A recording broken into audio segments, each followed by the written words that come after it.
Իսկ ինչ է ուտում AAM։ Արհեստական բանականությունը վերածվել է հսկայական էներգետիկ վամպիրի, որը երբեմն սպառում է այնքան էլեկտրաէներգիա, որքան մի ամբողջ պետություն։ Լավ, եկեք համեմատենք։ Մեծ լեզվական մոդելների ուսուցումը, օրինակ GPT-3-ը, պահանջում է մոտ 1.3 տերավատ-ժամ էներգիա, ինչը համարժեք է 120,000 ամերիկյան տնային տնտեսությունների տարեկան էլեկտրաէներգիայի սպառմանը, կամ օրինակ Մերձամորի ատոմակայանի արտադրած տարեկան էլեկտրաէներգիայի կեսին։ GPT-4-ի ուսուցումը հավանաբար ավելի շատ,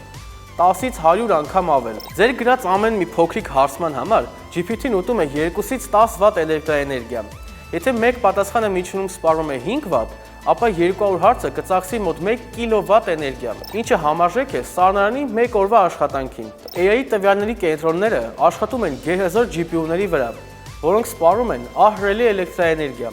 2023-ին աշխարհի արհեստական բանականության տվյալների կենտրոնների էներգասպառումը հասել էր 85-ից 134 տերավատի, ինչը համեմատելի է Նիդերլանդների կամ Արգենտինայի ամբողջական էլեկտրաէներգիայի սպառման հետ, մոտ 10 անգամ ավելի շատ, քան սպառում է Հայաստանը։ Բա